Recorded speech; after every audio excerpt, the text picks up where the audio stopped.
Segunda de Tesalonicenses, capítulo 2, y leemos del 7 al 12. Porque ya está en acción el misterio de la iniquidad, solo que hay quien al presente lo detiene, hasta que él a su vez sea quitado de en medio.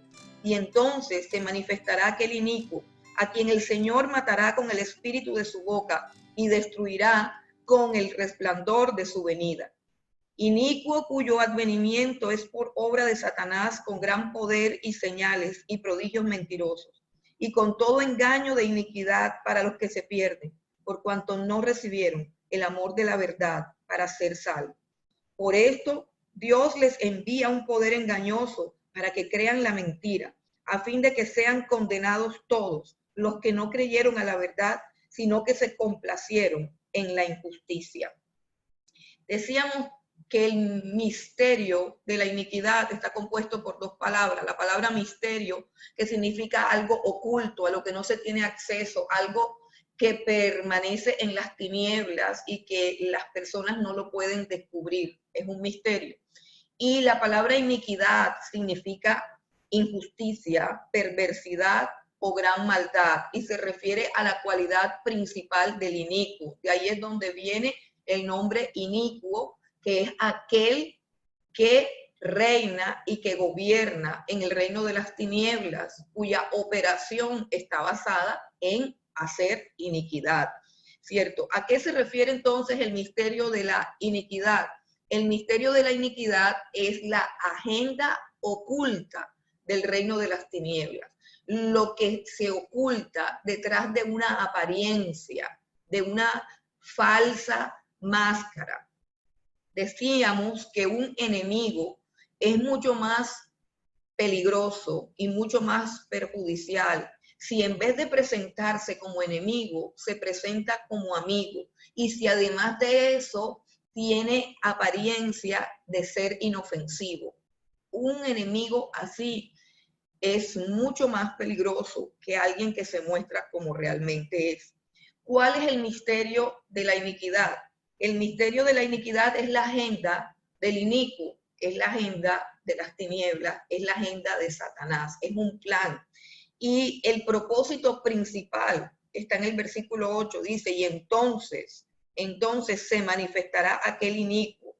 Aquel inicuo se manifestará, quiere decir que el propósito del misterio de la iniquidad es preparar el escenario, preparar todas las cosas para que se pueda manifestar el inicuo, preparar todas las cosas para que las personas no puedan percibir lo que está sucediendo y lo que está pasando. Y a eso se le conoce como el misterio de la iniquidad. Dice el versículo 3, en el mismo capítulo donde acabamos de leer, vamos a mirar más a fondo cuál es el propósito final del misterio de la iniquidad, de la agenda de Satanás. ¿Cuál es el propósito? ¿En qué consiste? Y el versículo 3 y 4 del mismo capítulo 2 de Segunda Tesalonicenses nos dice algo bien importante.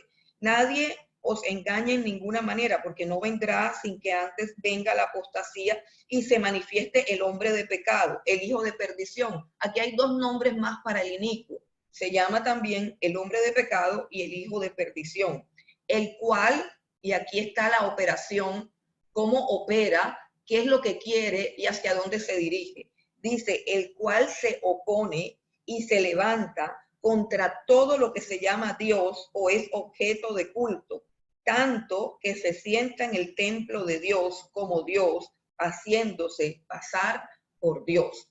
La Biblia nos habla del corazón del archienemigo de Dios desde sus orígenes, desde su comienzo, desde el momento en que se rebeló contra Dios. Y en el libro de Isaías nos dice que él era perfecto en todos sus caminos hasta que se halló en él maldad. Y nos dice también cómo caíste de los cielos, lucero hijo de la mañana, cortado fuiste por tierra, tú que debilitabas las naciones. Y dice, Tú que decías en tu corazón, en lo alto, en el monte del testimonio, subiré a los cielos y seré semejante al Altísimo. Ese era el pensamiento del corazón de Satanás. Usurpar el trono de Dios, subir al cielo de Dios, robarse la gloria de Dios, robarse la honra de Dios, robarse el honor y la obediencia que le deben las criaturas a su creador. Ese es el plan del enemigo. El plan del enemigo es sentarse, escuchen bien, sentarse en todo lugar donde Dios es adorado, en todo lugar donde Dios es intronizado. Ahora, el apóstol Pablo escribió en el versículo 7, ya está en acción el misterio de la iniquidad. ¿Qué quiere decir el apóstol Pablo? Que ya está operando. Ya está operando. Y acaba de decir en qué consiste. Consiste en que el archienemigo de Dios quiere, nunca lo va a lograr, jamás lo va a lograr, pero es lo que quiere. Él quiere sentarse en el trono de Dios y robarse toda la gloria de Dios. Y como ese es su plan y como esa es su agenda, el enemigo siempre ha estado rondando la iglesia, porque la iglesia es el trono de Dios en la tierra. Dios tiene su trono establecido en los cielos y Él gobierna con poder y con autoridad. Pero cuando Jesucristo vino aquí a la tierra y dijo, el reino de los cielos se ha acercado, o sea, se ha acercado a la tierra, no se refería a la institución de una religión como tal, se refería a que él quería entrar primeramente en el corazón de aquellos que iban a ser sus súbditos, en el corazón de aquellos que iban a salir de estar sometidos al príncipe de las tinieblas, a someterse a él, que es el príncipe de la luz.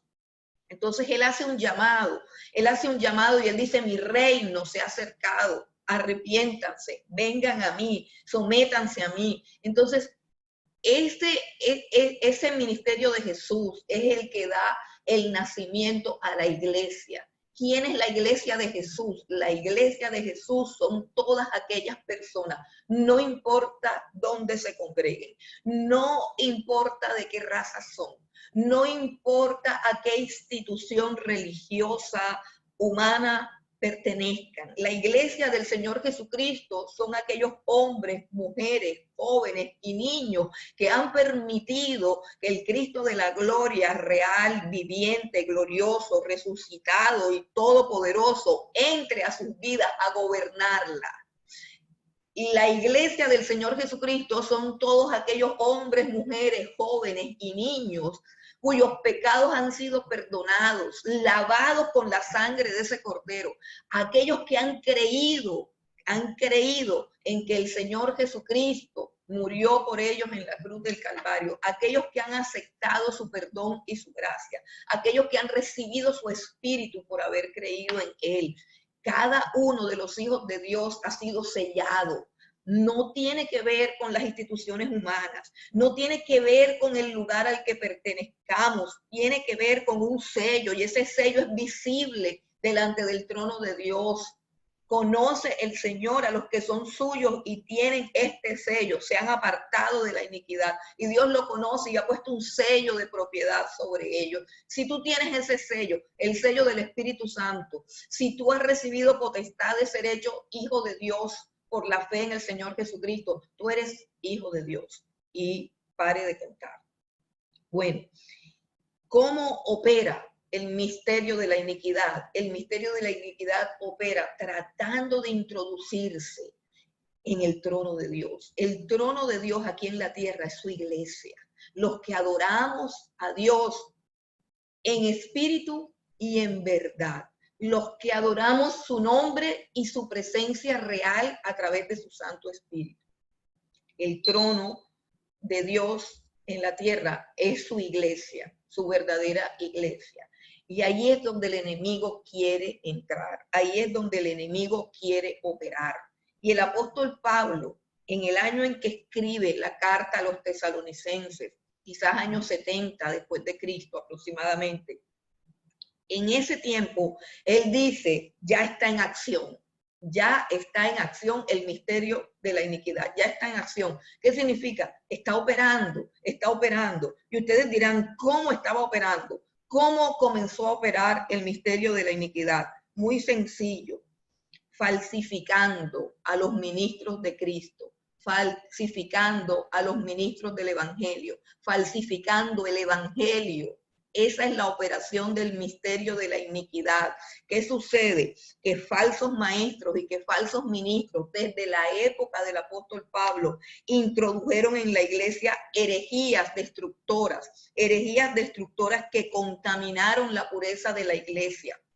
De la misma manera como ingresó Satanás al mundo, de la misma manera como ingresó. ¿Cómo ingresó él? Recordémoslo en el jardín del Edén. Él ingresa citando la palabra de Dios. Él ingresa citando la palabra de Dios diciendo, con que Dios os ha dicho que no pueden comer de todo árbol que hay en el huerto. La palabra de Dios citada, pero la palabra de Dios adulterada. La palabra de Dios contaminada, la palabra de Dios de una manera muy sutil, adulterada. Así entró él con engaño, falsificando la palabra de Dios. Y así comenzó a operar en la época del apóstol Pablo. Comenzó a operar introduciendo encubiertamente herejías destructoras a la iglesia. La iglesia del Señor Jesucristo, cuando la vemos nacer, si usted quiere ver la iglesia del Señor Jesucristo, lea el libro de Hechos y vea la iglesia nacer. Trate de identificar el corazón, la mente, los pensamientos y la voluntad del pueblo de Dios, como está plasmado en el libro de los Hechos. Una iglesia sencilla, una iglesia humilde, una iglesia pura, una iglesia carente por completo de avaricia, carente totalmente de codicia alguna, sin ningún interés por las cosas del mundo. Una iglesia anhelante y deseosa de ir a la patria celestial. Una iglesia que quería y anhelaba todas las promesas de Dios y que no tenía ningún apetito ni ningún afecto por las cosas del mundo. Yo lo invito a que lea el libro de Hechos, porque esa es la iglesia recién nacida del Señor Jesucristo. Es una iglesia pura, limpia. Dice que con humildad, sencillez de corazón y alegría compartían el pan, que se despojaban de las cosas materiales para que no hubiese entre ellos ningún necesitado. Esta iglesia estaba centrada en el Señor Jesucristo, era una iglesia libre, pura, limpia y sin mancha. La mentira no existía en la iglesia. Cuando un hombre y una mujer mintieron, cayeron muertos. ¿Por qué? Porque había un estado de pureza, de santidad y sobre todo de humildad y de desapego por las cosas del mundo. Pero el enemigo empezó a introducir falsos maestros que contaminaron la fe cristiana. Escuche, contaminaron la fe cristiana. La fe cristiana está desprovista de egoísmo, está desprovista de avaricia. La fe cristiana quiere y anhela la gloria de Dios. La fe cristiana atesora al Señor Jesucristo como su único y más grande tesoro.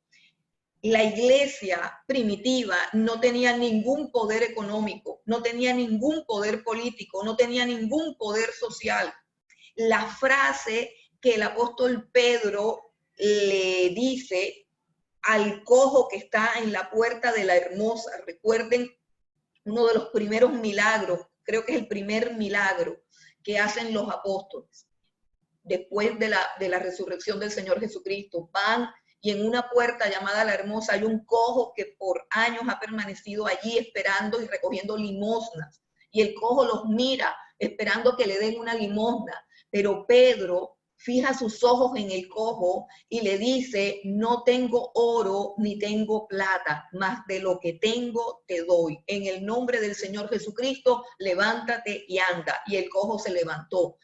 ¿Cuál era el poder de la iglesia? El poder de la iglesia era un poder divino, era un poder sobrenatural, no era político, no era no era económico, no, la iglesia no tenía ningún poder. Esa es la frase clave, insignia de los líderes de la iglesia. No tengo oro ni plata, más lo que tengo te doy. En el nombre de Jesús, levántate. Tengo poder y autoridad para deshacer la enfermedad. Tengo poder y autoridad sobre el reino de las tinieblas. Esa era la iglesia primitiva, la iglesia poderosa. Pero si nosotros la comparamos con uno de los miembros o de los ministros de nuestros días, los valores se han invertido. Y los ministros de nuestros días sí tienen plata, sí tienen oro, sí tienen dinero, sí tienen poder, pero no pueden levantar a un cojo de su postración, ni pueden levantar a un enfermo.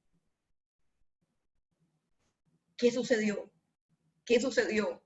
Introdujeron herejías destructivas a la iglesia, doctrinas centradas en el yo, en el ego, en el bienestar. La doctrina de la prosperidad penetró hasta el corazón de la iglesia y la destruyó de tal manera que la iglesia ama más su propio bienestar que la gloria de Cristo, y nosotros fuimos redimidos, fue para ser insertados en la gloria del Señor Jesucristo, porque la Biblia dice que pecamos y fuimos destituidos de la gloria de Dios. Luego la restauración del hombre es que volvamos a contemplar la gloria de Dios, porque al contemplar la gloria de Dios obtendremos la felicidad y la plenitud que buscamos en el dinero, en el pecado, en el éxito, en la fama, en el placer, en la codicia, en la avaricia, que no le ha dado felicidad a nadie, pero insistimos en buscarlo allí.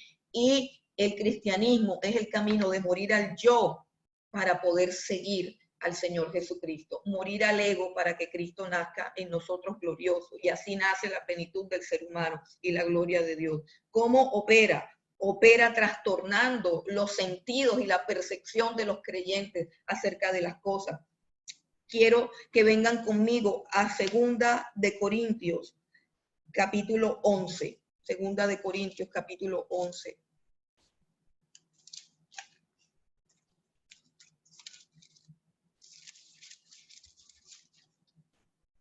Y vamos a leer el 3 al 4. 2 de Corintios, capítulo 11. Y leemos el 3 al 4.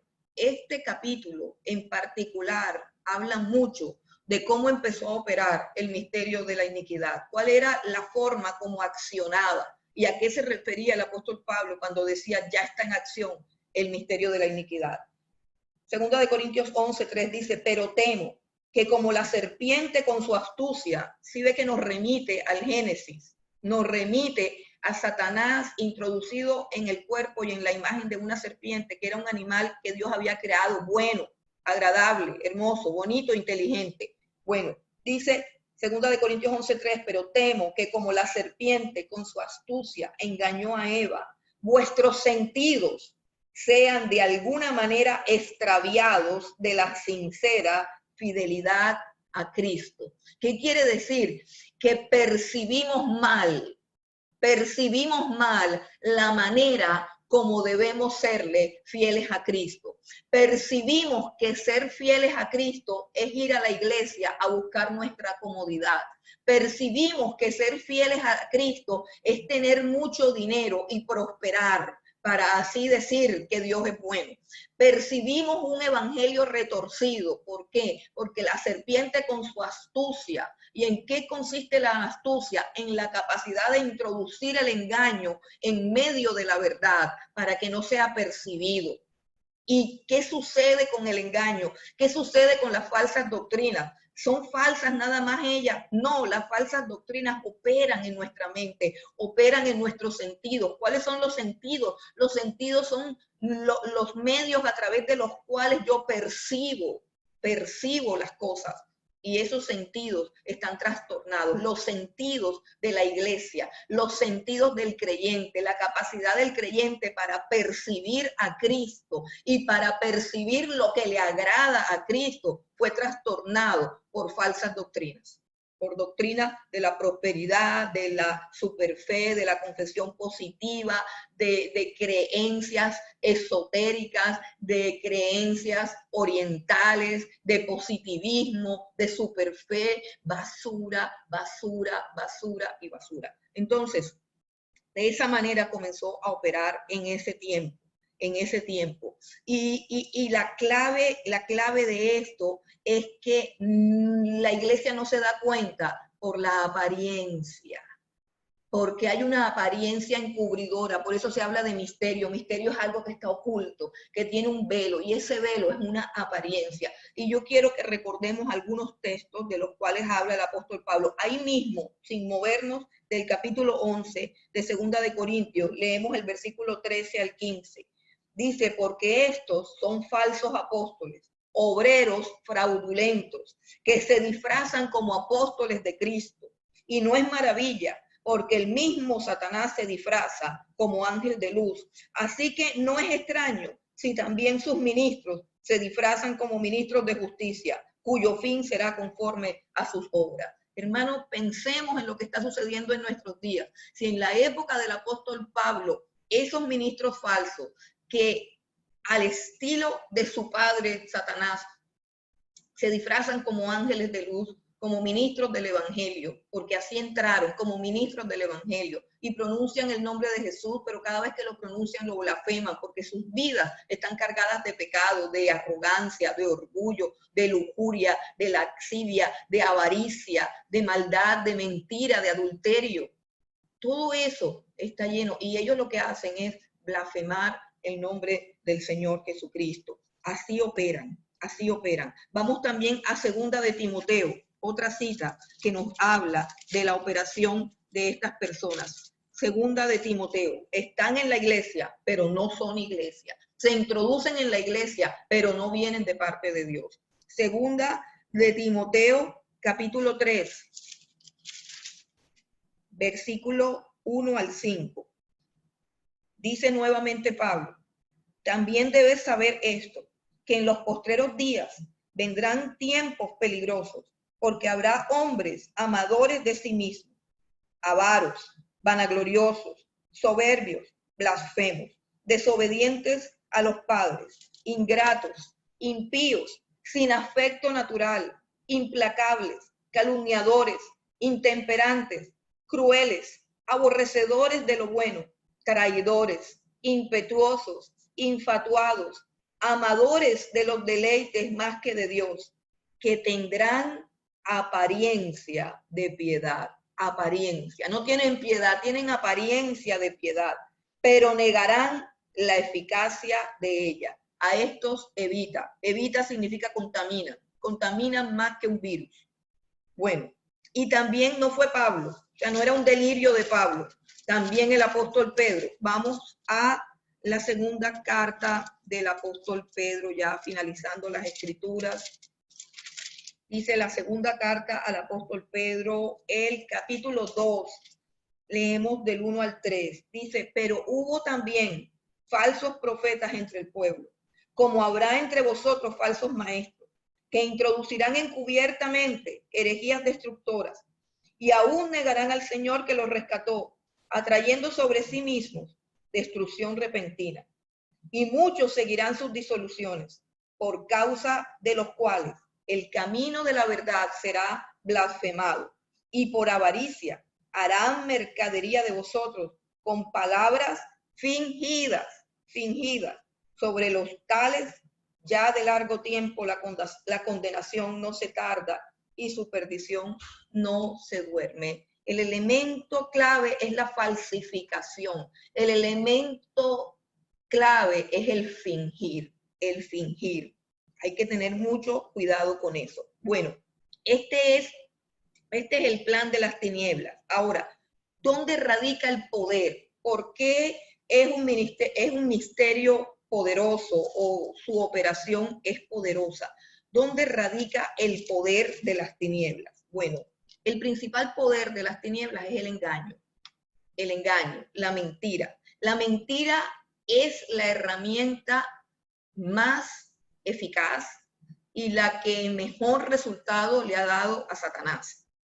El Señor Jesucristo dijo que Satanás es el padre de la mentira. Él fue el que engendró la mentira. Él fue el que engendró el engaño. Y su forma de actuar, de atacar y de destruir siempre es a través del engaño, es a través de la mentira. Esa es su arma favorita. ¿Qué ¿qué sucede con la mentira o qué sucede con el engaño? Sucede que la mentira en sí misma no tiene ninguna esencia, porque la mentira es nada, o sea, la mentira no existe. La mentira es la falsificación de la verdad. La mentira es la adulteración de la verdad. La mentira es como un parásito. Para la mentira existir depende de la verdad. La mentira es un parásito que se cuelga de la verdad y la pervierte, la adultera, la contamina. Eso es lo que es una mentira. Una mentira es una verdad pervertida, es una verdad adulterada, es una verdad cambiada, transformada, es una verdad que teniendo en sí misma el propósito de libertar, al ser adulterada, termina esclavizando y destruyendo y matando. El poder del misterio de la iniquidad es el engaño. Vamos nuevamente a nuestro texto en Segunda de Tesalonicenses, donde estábamos leyendo.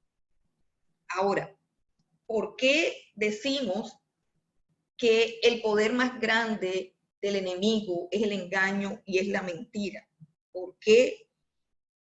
¿Por qué? Mire lo que dice el versículo número 10 del texto que estamos tomando, Segunda de Tesalonicenses 2:10, dice, y con todo engaño de iniquidad para los que se pierden, por cuanto no recibieron el amor de la verdad para ser salvos. Y es lo siguiente, que la mentira tiene poder sobre aquellas personas que son propensas a la mentira. Es decir, la mentira no tiene poder sobre toda la humanidad. La mentira tiene poder sobre un tipo de personas. Uno de los tantos videos que he escuchado en estos días, porque estos son los días de los videos, todo el mundo graba videos, los científicos graban videos, los médicos graban videos, los pastores graban videos, los profetas graban videos, todo el mundo graba videos y todo el mundo aporta algo acerca del cómo y del por qué del coronavirus y de la cuarentena, y todo el mundo da su opinión, todos los científicos, médicos, los que pueden opinar y los que no pueden opinar, pues todos opinan. Pero en un video que escuché de un médico, no sé si es médico, si es veterinario, no recuerdo, pero él decía lo siguiente. Él decía que había algo más poderoso que el coronavirus y era el sistema inmunológico del ser humano. Voy a decirlo como él lo dijo.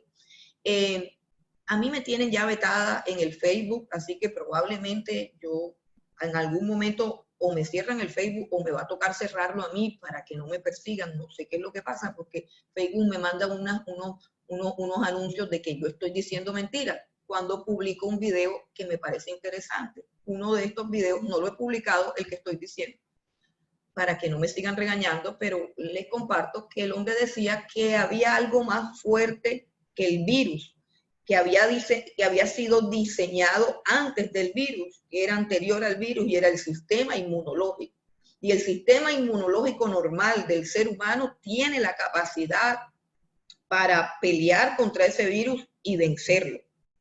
Y no importa que el virus sea nuevo, el sistema inmunológico está diseñado para hacer una lectura de la estructura del virus. Estoy tratando de explicarlo.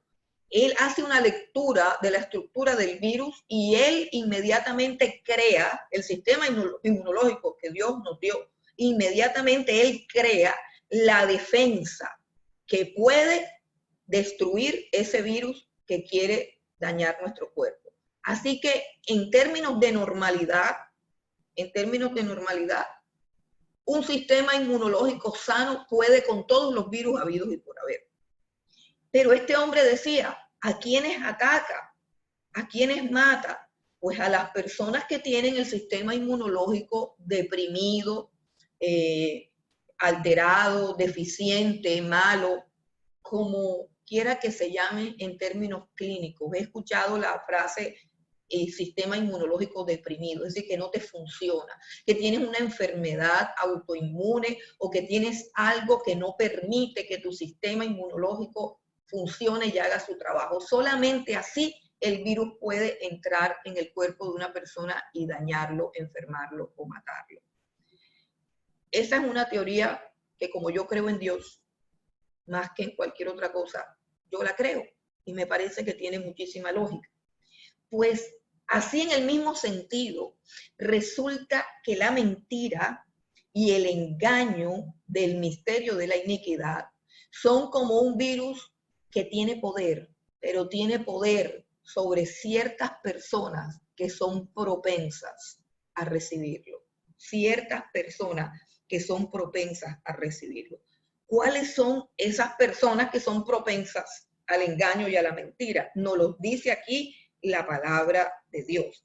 Vamos nuevamente al versículo 9. Dice, inicuo, cuyo advenimiento es por obra de Satanás, con gran poder y señales y prodigios mentirosos, y con todo engaño de iniquidad para los que se pierden, por cuanto no recibieron el amor de la verdad para ser salvos. Por esto, Dios les envía un poder engañoso. ¿A quiénes? A los que no recibieron el amor de la verdad para ser salvos.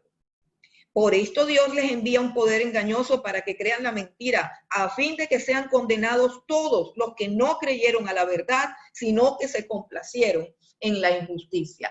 ¿Qué sucede? La verdad de Dios, la palabra de Dios, después del Señor Jesucristo, que es el verbo hecho carne. Jesucristo es el verbo de Dios, es la palabra de Dios hecha carne. Es el regalo más grande que Dios nos ha dado a la humanidad, que Dios le ha dado a la humanidad. Es la luz del mundo, es esa luz verdadera vino a nosotros, esa luz verdadera vino a la tierra. Él es el creador, Él es el Señor, Él es el Rey. Él se hizo hombre, Él es la expresión de Dios, el verbo de Dios hecho carne, como lo dice Juan. Y el verbo se hizo hombre, se hizo carne, se hizo un ser humano y habitó entre nosotros. Así lo dice Juan. Pero después de esa encarnación, nosotros tenemos la palabra de Dios escrita, que es el mayor tesoro después de Cristo en carne y hueso, viniendo para salvarnos en su carne, después de Cristo en carne y hueso, la palabra de Dios escrita es el más grande legado y es la luz más resplandeciente que hay en la humanidad. La han querido destruir, la han querido acabar, inventan calumnias, difaman, dicen que no es palabra de Dios, dicen que es mito, dicen todo eso y no han podido. Aquí está la palabra gloriosa como una lámpara, como una lumbrera que está iluminando el camino de todo aquel que quiera abrir sus páginas y de manera humilde someterse a estos rayos de luz que alumbran nuestra mente y nuestro corazón y nuestra conciencia. Esa luz grande, esa luz gloriosa, es preciada para Dios, es preciosa para Dios. El profeta Oseas algún día le dijo al pueblo de Israel que se había apartado de la ley que Dios le había dado a Moisés. Le dijo Dios a través de Oseas a su pueblo Israel, les escribí la grandeza de mi ley y fue tenida como cosa extraña. Y la palabra de Dios es un tesoro que no solamente debe ser leída, no solamente debe ser creída, es que debe ser amada, debe ser atesorada. Dios nos las entrega para que al contemplar la gloria de la verdad, como dijo el Señor Jesucristo, y conoceréis la verdad y la verdad los hará libre. Cuando yo encuentro que esta palabra rompió mis cadenas y me hizo libre y me dio vida, porque la palabra de Dios es vida eterna. Pedro le dice a Jesucristo, Señor, ¿a quién iremos?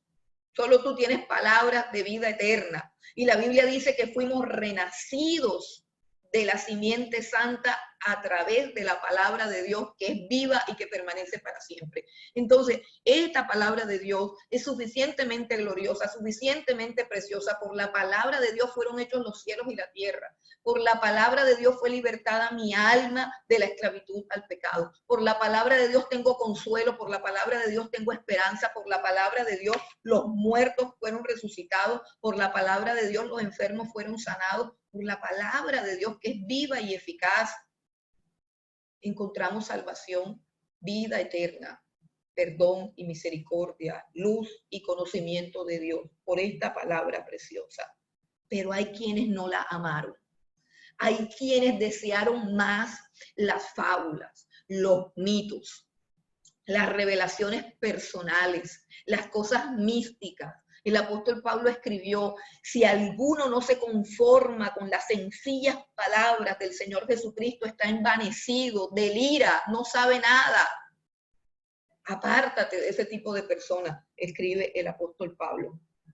La palabra de Dios es gloriosa y esta palabra tiene que ser amada, tiene que ser atesorada, pero hay personas que la despreciaron, hay personas que la aborrecieron y las iglesias que Dios acaba de turbar con este coronavirus, que decíamos que grandes, que poderosas las mega iglesias, en esas iglesias se ama la mentira, se ama el evangelio que tiene como centro al hombre, que es el evangelio de Satanás, el evangelio humanista, el evangelio del diablo.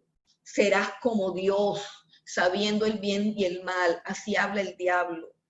No, ten cuidado de ti, Señor Jesucristo, le decía a Pedro, ten cuidado de ti, Señor, que en ninguna cosa te acontezca. Cuando Jesús le dice, es necesario que yo sea crucificado, es necesario que yo padezca, es necesario que yo muera y resucite al tercer día. Y Pedro le dice, no, Señor, ten cuidado de ti, cuídate mucho, no permitas que nadie te haga daño. Jesús le contesta, apártate de mí, Satanás, tú no pones la mirada en las cosas de Dios, sino en las cosas de los hombres. El evangelio del yo, del ego humano, es el evangelio de Satanás. Satanás quiere montar a un hombre. Ese hombre es el inicuo, el último gobernante mundial injusto que pretenderá gobernar el mundo y que pretenderá apoderarse de toda la tierra. El último hombre, ese hombre perverso, ese hombre inicuo, dice su advenimiento, o sea, su venida,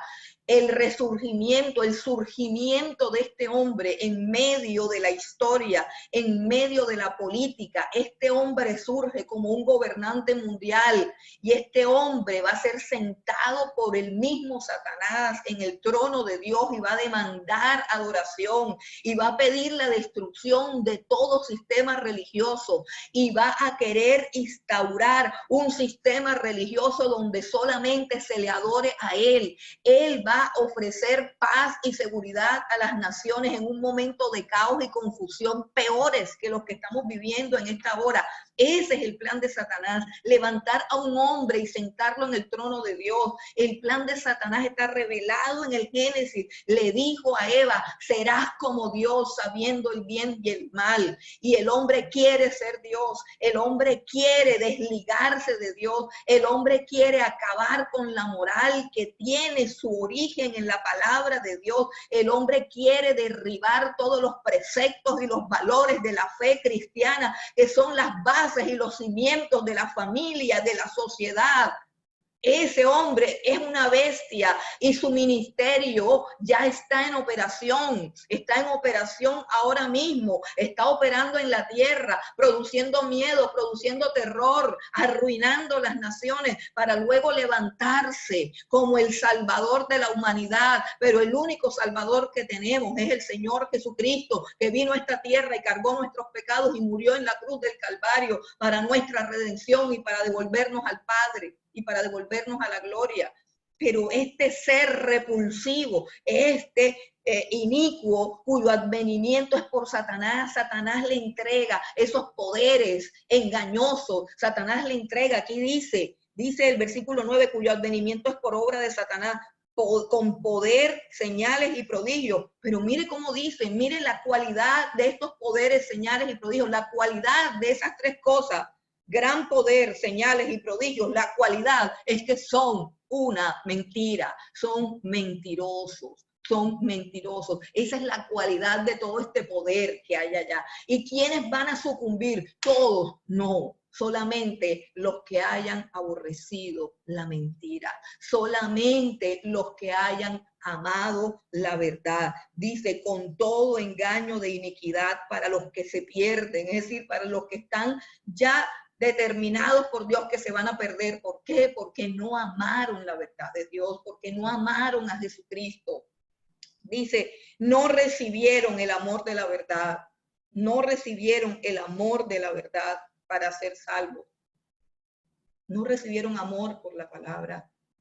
Y yo quiero que te preguntes en esta hora si tú amas este libro, si tú amas este libro, si tú amas esta verdad, si tú tienes una relación de amor con la palabra de Dios. En otras palabras, entre menos afecto tengas tú por la verdad, más propenso eres al engaño. Te repito, entre menos afecto tengas tú por la verdad, más propenso eres al engaño del misterio de la iniquidad. Te lo digo de otra manera, no es solamente amor por la Biblia como tal. Entre menos luches por erradicar la mentira de tu boca y de tu vida, más propenso eres a ser engañado por el misterio de la iniquidad. Hermano, estamos viviendo una época de mentira. El mundo está lleno de mentiras. Yo les estoy diciendo desde hace rato, tengan cuidado con los noticieros. Los noticieros, mire, hace muchos años yo ingresé a estudiar psicología. A mí me hacen falta solamente 3 semestres de psicología para graduarme. Yo no me gradué porque no pude, tuve algunos problemas de tiempo, de dinero, en la visión, en fin, y no me gradué y finalmente mi pasión era otra, mi pasión era la palabra de Dios.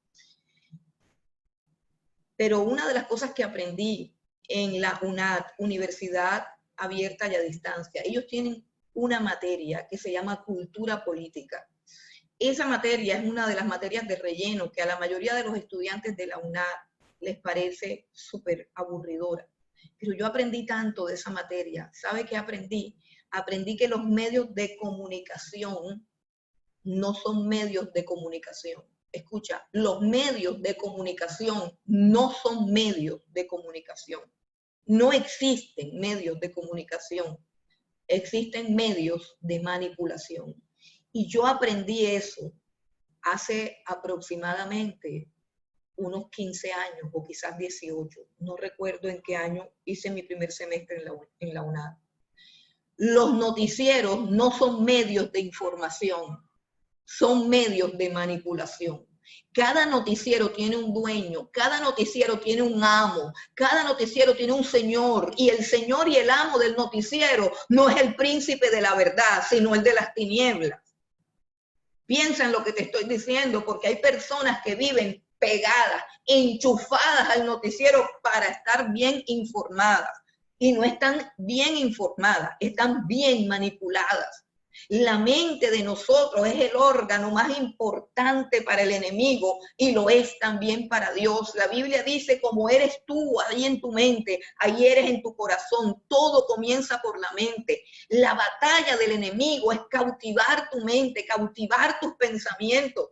Y la batalla de Dios es que tu mente sea transformada, como dice el apóstol Pablo en Romanos, no te conformes a este siglo, sino transfórmate por medio de la renovación de tu entendimiento para que puedas comprobar que la voluntad de Dios es buena, agradable y perfecta. Pero mientras tú no tengas una mente transformada por la mente de Cristo, y si quieres que te diga dónde está la mente de Cristo está aquí en este libro. Te lo voy a mostrar. Este libro es la mente de Cristo. Todo lo que contiene este libro es la mente de Dios. Si este libro entra en tu corazón, si este libro entra en tu vida, está entrando el pensamiento de Dios. El pensamiento de Dios que dice, mis pensamientos no son como tus pensamientos, como son más altos los cielos que la tierra. Así son más altos mis pensamientos que los tuyos. Y estos pensamientos de Dios están escritos a ti, aquí. Cuando yo me como esta palabra, mi vida es transformada y ya no vuelvo a ser la misma. Y quiero decirte, hay muchas cosas que mi mente no tolera, no digiere y no asimila, porque hace 25, 28 años la mente de Cristo llegó a la mía. Y Dios quiere hacer eso con cada uno de ustedes. Pero el problema es que nuestras mentes están expuestas más al noticiero, más a la novela, más a los juegos, más al chat, a pensamientos humanos, a pensamientos de pastores, a pensamientos de ministerios, a pensamientos de filosofía. Cuenta las horas en que a tu mente ingresan los pensamientos de Dios y deja que la mente de Cristo posea la mente tuya a través de un estudio serio, ordenado, honesto, objetivo de la palabra de Dios, y tendrás una mente que no puede ser engañada, tendrás una mente que no puede ser cautivada. No puedes conseguirlo escuchándome a mí. No puedes conseguirlo escuchando los videos míos, no. Tienes que conseguirlo tú mismo, tienes que sentarte a solas con Dios y decirle que abra tu mente, que alumbre los ojos de tu entendimiento para que puedas ver la gloria de Dios revelada en su santa palabra. Y cuando tú veas la gloria de Dios revelada en su santa palabra y en la vida, en la persona y en la obra del Señor Jesucristo, todo lo que el enemigo te ofrece en el mundo te parecerá basura. Y no podrás ser tentado y no podrás claudicar, no podrás ser engañado. Pero cuando aborrecemos la mentira, cuando aborrecemos la verdad, entonces la mentira tiene poder sobre nosotros. Somos como una persona con un problema de inmunodeficiencia que sale a la calle sin tapabocas, sin lavarse las manos y se contamina y obvio le tiene que dar la enfermedad. Pero además de eso hay algo con estas personas, escúchame, hay algo con las personas que no aman la verdad, que no aman sus Biblias. Repito que en este momento hay personas y no las estoy viendo, tengo solamente 2 cuadritos aquí. Uno de esos cuadritos es Merce Rodríguez y el otro cuadrito es el de Gina. No tengo más cuadritos, no estoy viendo más rostros, pero sé en mi espíritu que hay personas sentadas con sus Biblias cerradas, escuchándome como quien escucha a un encantador de serpientes. Eso no va a cambiar tu vida, eso no va a cambiar tu mente. Y tú me dirás, no, ya yo estoy viejo en el evangelio, tengo años. Escúchame, la verdad no tiene edad. La verdad quiere entrar a tu vida, es el libro que tienes en tu mano. La mente de Dios está escrita, la mente de Dios está en tu mano. Ese libro tiene vida, ese libro tiene poder, ese libro derriba los argumentos, las mentiras, todo el engranaje humano de engaño para que no conozcamos al Dios verdadero, para que caigamos cautivos del anticristo que viene, del hombre de pecado, el hombre de iniquidad, todos los nombres perversos que tiene. El poder engañoso también lo envía Dios. Mira esto, porque este texto habla de la soberanía de Dios. Dice que el inicuo viene por poder de Satanás, pero ahora dice algo que pareciera una contradicción.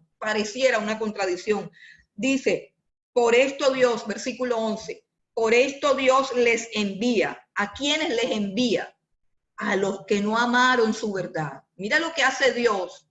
¿Qué pasa con los que no aman su verdad? ¿Qué pasa con los que no aman la verdad de Dios? Dios está enojado con los que no aman su palabra. Dios está enojado con los que no aman su verdad. Dios está enojado. Y con esas personas que recibieron la verdad y la despreciaron, que tienen sus Biblias en sus casas, pero no las abren, con esas personas Dios está enojado. Y dice, a ellos Dios les envía un poder engañoso para que crean la mentira. Entonces, al principio dice que es Satanás que viene con un poder para engañar y para mentir, pero ahora dice que Dios es el que envía ese poder. ¿Qué está diciendo? Que Dios está sentado en su trono y aún esos poderes para engañar que vienen con el anticristo, que vienen de parte de Satanás, aún esos poderes son controlados por Dios, porque Dios es soberano. Y todo lo que sucede es porque Dios lo permite. Todo lo que sucede es porque Dios lo permite.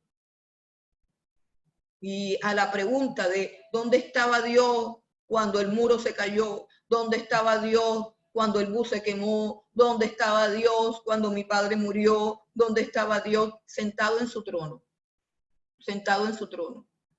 En el mismo lugar donde estaba cuando mataban a su Hijo Jesucristo, para que nosotros tuviéramos perdón de pecado. En el mismo lugar donde estaba Dios cuando su Hijo Jesucristo moría. En ese mismo lugar estaba cuando mataban a tu abuelo, cuando se enfermaba tu hijo, cuando se estrelló el bus, cuando murió mi esposo, cuando se enfermó tu hija. Ahí estaba Dios sentado en su trono. Todo lo que Él quiere, Él hace, porque todo es de Él, por Él y para Él. El final de esta gente que no ama la mentira, rápidamente, dice, con todo engaño de iniquidad para los que se pierden. El final de los que no aman la verdad es perdición, perdición, perdición. El final de los que no aman la verdad es que serán condenados. Versículo 12. A fin de que sean condenados todos los que no creyeron a la verdad, sino que se complacieron en la injusticia. Estamos viviendo épocas de mentiras. Repito, no le crea a los hombres, no les crea. ¿Sabe? Desde que comenzó este asunto del coronavirus, aislamiento, cuarentena, mire, hay una frase que me tiene supremamente molesta y supremamente asqueada, porque es una frase 100% diabólica. ¿Sabe cuál es esa frase? La nueva normalidad. Y yo no soy mística, ni ando viendo visiones. Esa frase que usted escucha, la nueva normalidad. Escúchame, la normalidad es normalidad y no puede ser cambiada. No puede haber una nueva normalidad. La nueva normalidad es el nuevo orden mundial, donde a lo bueno le dicen malo y a lo malo le dicen bueno. Así que tenga cuidado con esa frase, porque si bien el anticristo no ha llegado, sus emisarios ya empezaron a hablar y sus emisarios ya empezaron a adoctrinar. ¿Cuál nueva normalidad? Lo normal es que Dios reine y esa será la única normalidad del mundo. El mundo será normal cuando aquel que lo creó, que lo sustenta y que lo sostiene, lo gobierne por completo y todas sus criaturas hagan su perfecta, santa y agradable voluntad. Mientras tanto, todo es anormal. Todo es anormal. Ahora, sigamos con el misterio de la iniquidad. El tercer punto, y después les digo cuál era el primero y el segundo, porque ya dije los dos puntos. El tercer punto es que hay quien al presente lo detiene. Hay quien al presente lo detiene. Bueno, ¿y quién detiene todo eso? Estamos hablando de un monstruo, estamos hablando de un hombre inicuo, impío, arrogante, que viene catapultado por los poderes de las tinieblas y hasta con permiso de Dios para actuar, engañar y mentir. ¿Quién puede ser lo que al presente lo detiene? Dice el apóstol Pablo, versículo 6, segunda de Tesalonicenses 2, 6. Y ahora vosotros sabéis lo que lo detiene a fin de que a su debido tiempo se manifieste. Hay algo que está deteniendo al misterio de la iniquidad a fin de que el anticristo se manifieste en el momento, en la fecha, en la hora y en la época que ha determinado Dios que se debe manifestar. Repito, hay algo que está deteniendo el misterio de la iniquidad. Ese anticristo, él está que se sienta en el trono y pide la adoración, pero Dios tiene una fecha. Dios tiene un día, Dios tiene un momento para que eso suceda. Y no va a suceder sino cuando Dios diga. Y en el momento, ahora mismo hay algo que lo detiene. ¿Qué podrá ser? Dice el versículo 7 otra vez, porque ya está en acción el misterio de la iniquidad, solo que hay quien, ahora dice que no es algo sino quien, una persona, quien al presente lo detiene, hasta que él, pronombre personal masculino, hasta que él a su vez sea quitado de en medio. Hay una polémica acerca de quién es el que detiene el misterio de la iniquidad para que no se manifieste todavía el que se ha de manifestar, o sea, el inicuo. ¿Qué es? Sea lo que sea, tiene que ser algo poderoso, tiene que ser algo grande. Un hombre no puede detener ese ministerio, ni un ángel, ni ninguna criatura pueden detener algo tan poderoso como lo que estamos viendo, o sea, algo que viene, repito, por poder de las tinieblas, que todo el infierno, todas las tinieblas, toda la maldad lo está apoyando y que inclusive Dios permite que así sea. Bueno, no hay nada en el mundo, ni una persona, ni un ángel, ni ninguna criatura tiene poder para detener eso. Así que pensando en el hombre, pensando en un hombre, pensando en personas o en ángeles, no se puede. Sin embargo, hermanos, sin embargo, lo que hace glorioso a Dios es que Dios gana todas sus batallas combatiendo con los más débiles e insignificantes soldados. Eso nosotros lo encontramos en el Salmo 8. En el Salmo 8 lo pueden leer en sus casas. El Salmo 8 dice: de la boca de los niños y de los que maman, fundaste la fortaleza para hacer callar al enemigo y al vengativo. O sea, que Dios, cuando va a la batalla por la maldad, contra la maldad, se hace una fortaleza. ¿Y de qué es esa fortaleza? De niños que lo alaban, de bebés que están en la época de todavía ser amamantados y alaban a Dios. Eso es algo bien profundo y bien tremendo. Te doy otro ejemplo. Cuando Gedeón iba contra un ejército grande de filisteos, él llevaba una cantidad de hombres y Dios le dijo: no, saca a todos los que se agachan para tomar agua, saca a todos los que tienen miedo, saca a esto, saca al otro, y al final dejó 300 hombres, y con 300 hombres le ganó la batalla a miles de soldados filisteos. Cuando el Señor Jesús envió a los 70, y los 70 regresaron con gozo, 70 hombres recién convertidos, sin mucho estudio bíblico, el Señor Jesús los envió de 2 en 2 a predicar el evangelio en sus casas, en sus aldeas. Y cuando estos regresaron, ellos dijeron: Señor, hasta los demonios se nos sujetaban en tu nombre. Y Jesús les dijo: yo vi a Satanás caer del cielo como un rayo. 70 hombres fueron a predicar el evangelio y en ese momento hicieron que Satanás cayera del cielo como un rayo. Gloria a Dios. También tenemos otro ejemplo. Otro ejemplo está en Efesios capítulo 3, versículo 10. Efesios capítulo 3, versículo 10.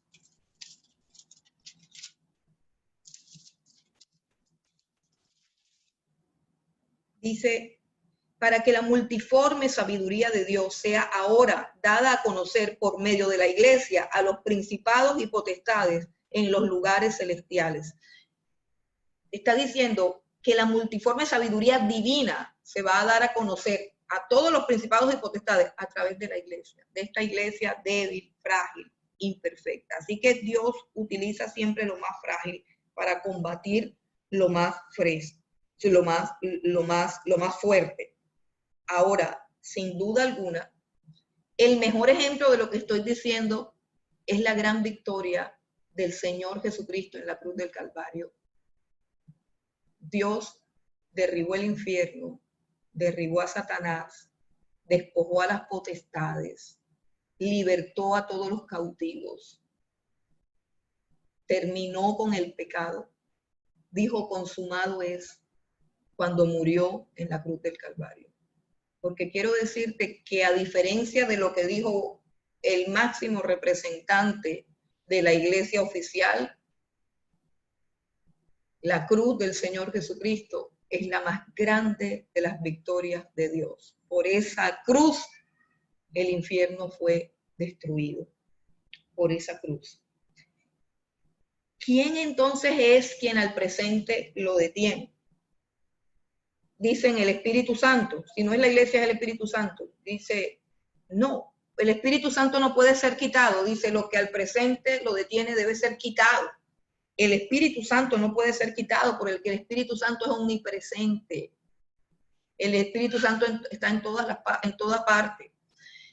Cuando la Biblia habla en Génesis capítulo 1, versículo 1, acerca de la creación, dice, en el principio creó Dios los cielos y la tierra estaba desordenada y vacía, y las tinieblas estaban sobre la faz del abismo. Y dice, y el Espíritu de Dios se movía sobre la faz de las aguas. El Espíritu de Dios está en todas partes, en todas partes. Él no puede ser apresado, no puede ser quitado de ningún lugar.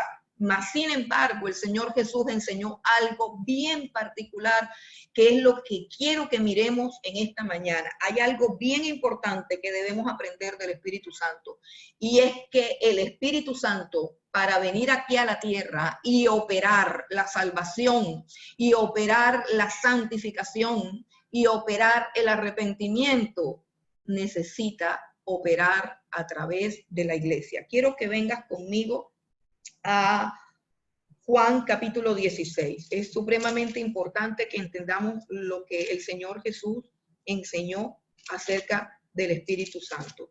Juan capítulo 16.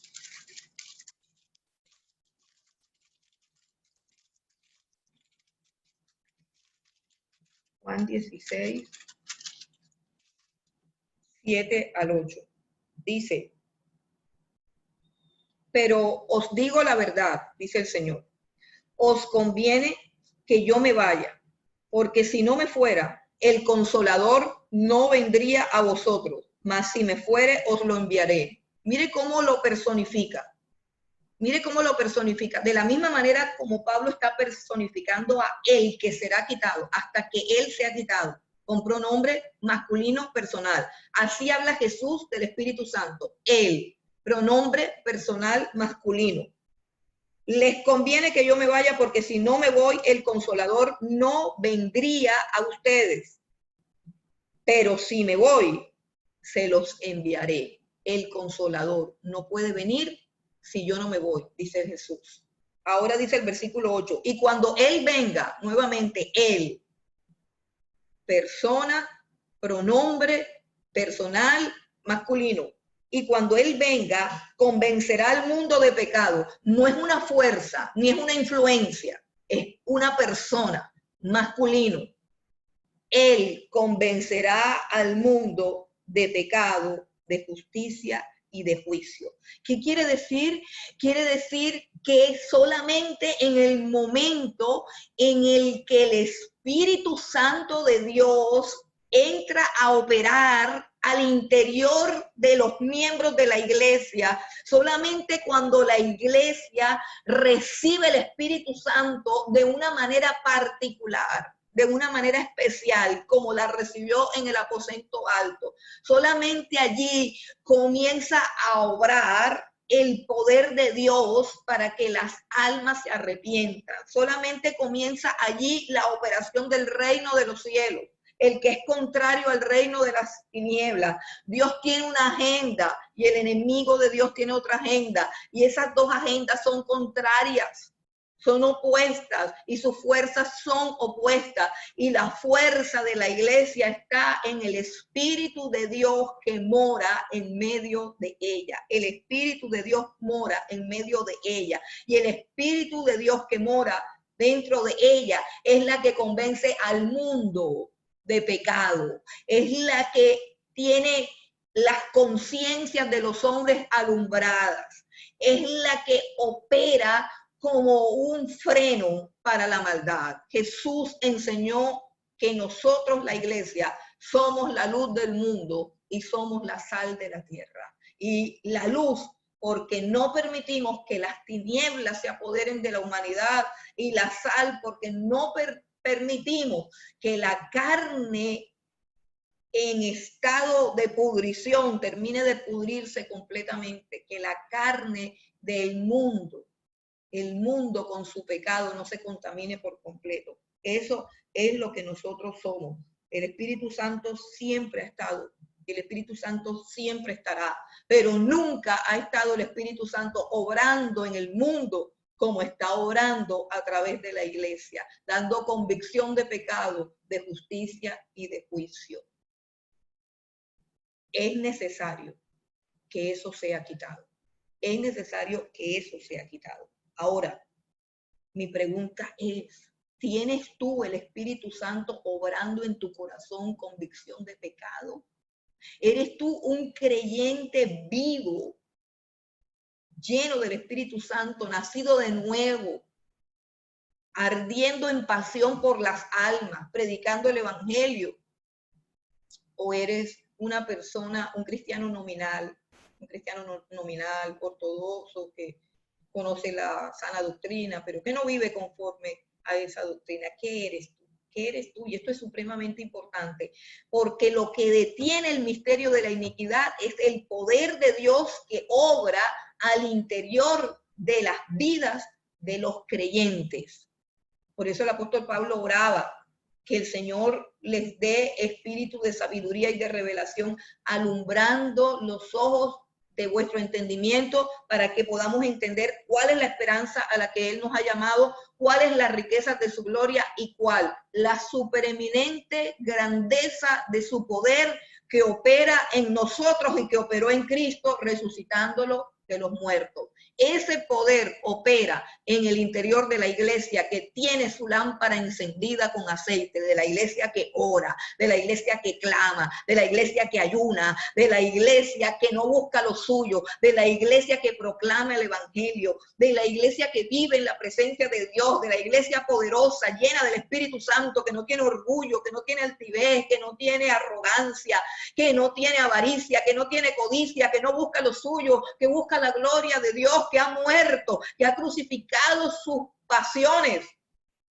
y que puede decir, ya no vivo yo, sino que Cristo vive en mí. La iglesia que tiene su lámpara llena de aceite, esa iglesia poderosa tiene que ser quitada. Mira, si tú eres iglesia, tú tienes dos opciones.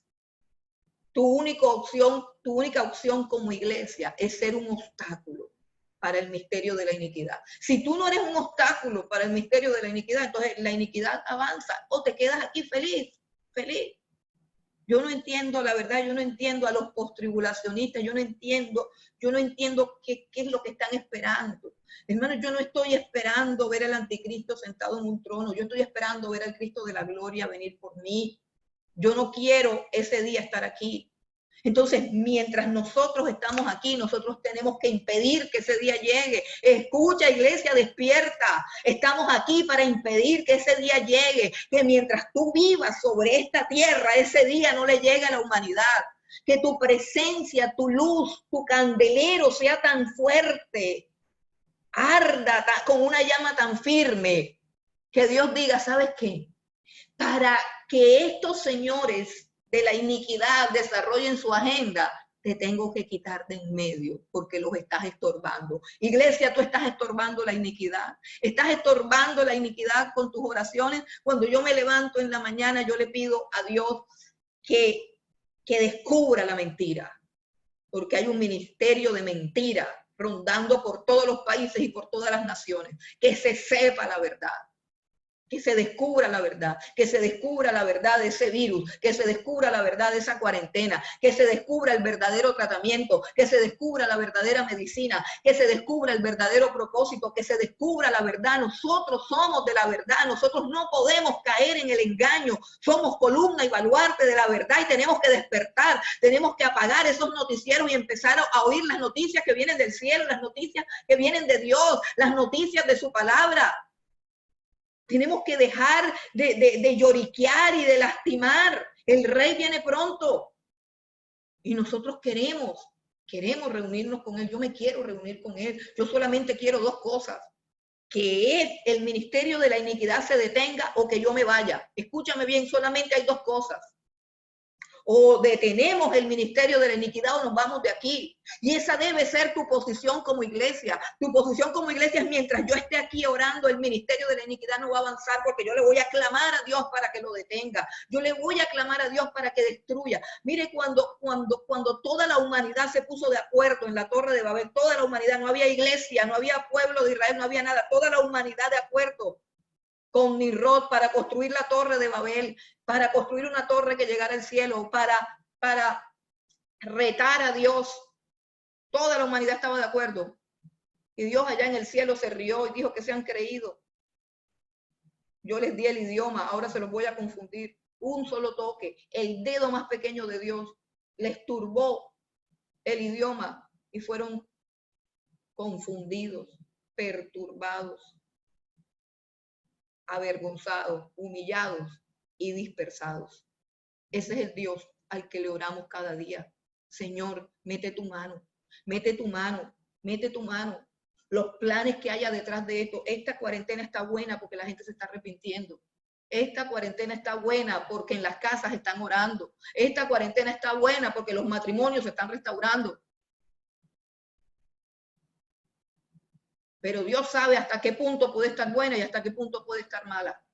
Y Dios sabe qué plan siniestro hay detrás. Pues yo le oro a Dios que ese plan fracase, porque yo tengo un Dios que turba el consejo de los malos, que se ríe de los que dicen, rompamos las coyundas de Dios, acabemos con todas los yugos que Dios nos ha puesto. Dice, Dios se ríe en el cielo y dice, yo tengo puesto a Cristo como rey, yo tengo puesto a mi hijo como rey.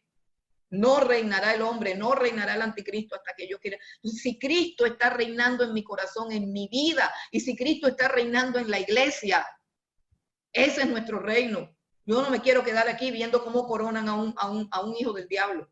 No, yo no me quiero quedar aquí a esconderme debajo de una cueva, a esconderme debajo de una piedra. Yo no me quiero quedar aquí. Hay una bendita y gloriosa esperanza. Él vendrá por nosotros. Y yo tengo que encender la llama y decirle, Señor, vienes pronto o no permitas que esta iniquidad avance. Detén la iniquidad. Y no necesitamos ser muchos, porque como les dije, a Dios no le importa cuántos somos. Con 2 o 3, Él puede detener todo esto. Pero ¿qué estás haciendo, iglesia? ¿Sigues viendo el noticiero? Por favor, mira un noticiero al día nada más. Por favor, olvídate de los programas y de las películas de Netflix, olvídate de Netflix por la noche. La noche es para clamar, la noche es para arrodillarte, la noche es para hacer la guerra, la batalla por la verdad. Pelea la buena batalla de la fe, echa mano de la vida eterna. ¿Qué Netflix? Ni qué Netflix, basura, pura basura. No, no. Yo fui comprada con sangre. Yo soy templo del Espíritu Santo. En mí habita Cristo. En mí habita el Espíritu de Dios. Y yo tengo que ser un estorbo para las tinieblas. Mientras yo viva, tengo que ser un estorbo para las tinieblas. Vamos a terminar con el final del misterio de la iniquidad. Versículo 8. ¿Cuál será el final de aquel inicuo, del anticristo, el último gobernador mundial que llegará catapultado por Satanás? Dice el versículo 8, y entonces se manifestará aquel inicuo, a quien el Señor matará con el espíritu de su boca y destruirá con el resplandor de su venida. Caerá muerto. El inicuo caerá muerto cuando Cristo descienda, cuando Él haya reunido todas las naciones a su alrededor. Cuando Él haya reunido todas las naciones a su alrededor, entonces descenderá el Señor Jesucristo. El inicuo tendrá todas las naciones reunidas y Cristo descenderá. No va a pelear con Él. No va a pelear con Él. Porque Dios es luz y no hay tinieblas en Él. Dice, lo matará con el espíritu de su boca y lo destruirá con el resplandor de su venida. Solamente la boca del Señor, solamente una palabra del Señor, solamente la luz incandescente de su gloria y de su presencia. Escucha bien, el que resucitó, el que murió y resucitó, es un ser resplandeciente, infinitamente glorioso. Y cuando su gloria toque la tierra, aquel gobernante mundial caerá completamente muerto y detrás de él todos sus seguidores.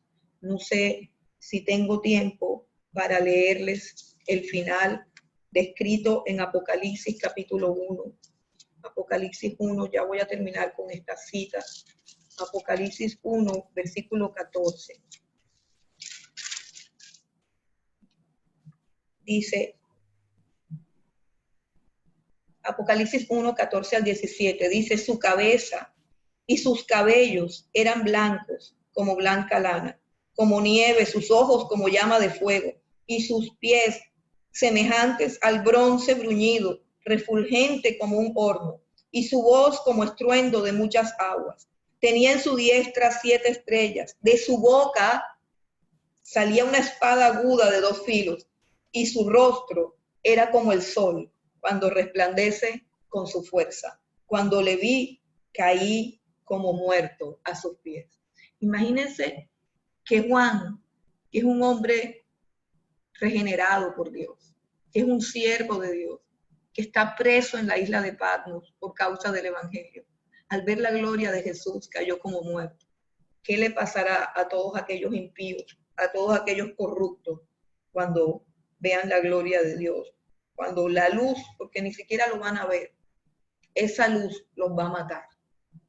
La luz de la gloria de Jesús los va a matar completamente. Y vamos a Apocalipsis 19, donde narra la aparición de Jesús. Apocalipsis 19, a partir del versículo 11, dice, entonces vi el cielo abierto y he aquí un caballo blanco, y el que lo montaba se llamaba Fiel y Verdadero, y con justicia juzga y pelea. Y otra vez la descripción, sus ojos como llama de fuego, su cabeza con muchas diademas, un nombre escrito que ninguno conocía. Estaba vestido de una ropa teñida en sangre y su nombre es el Verbo de Dios.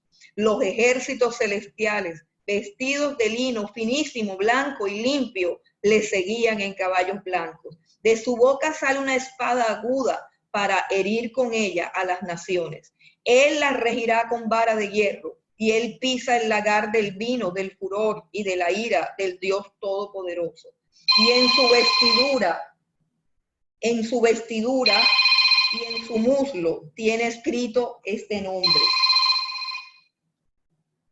Rey de Reyes y Señor de Señores. Y vi un ángel en pie en el sol y clamó a gran voz diciendo a todas las aves que vuelan en medio del cielo, venid y congregaos a la gran cena de Dios, para que comáis carnes de reyes, de capitanes, de fuertes, de caballos, de sus jinetes. Todos los que se rebelaron contra Dios se vuelven carne de las aves de rapiña. Versículo 19, y vi a la bestia, o sea, el anticristo, el inicuo, y vi a la bestia, a los reyes de la tierra, las naciones que lo siguen, y a sus ejércitos reunidos para guerrear contra el que montaba el caballo y contra su ejército. Y la bestia fue apresada y con ella el falso profeta que había hecho delante de ella las señales con las cuales habían sido engañados los que recibieron la marca de la bestia y habían adorado su imagen. Estos dos fueron lanzados vivos dentro de un lago de fuego que arde con azufre, y los demás fueron muertos con la espada que salía de la boca del que montaba el caballo, y todas las aves se saciaron de las carnes de ellos. Hermanos, Dios no nos ha puesto para ver coronar a un impío. Dios nos ha puesto para ver a un rey. Yo tengo solamente un rey y ese se llama Jesucristo. Y la única gloria que quiero ver es la gloria del Señor Jesucristo. Pero para eso, hermanos, debemos alcanzar la gracia delante de Dios. Debemos alcanzar gracia como la alcanzó Enoc, que fue traspuesto y se lo llevó Dios. Debemos alcanzar gracia como la alcanzó aquel Elías, que también Dios mandó a buscarlo en un carro de fuego. Debemos alcanzar gracia para poder escapar de aquí como escapó Noé, que halló gracia delante de Dios y Dios se lo llevó.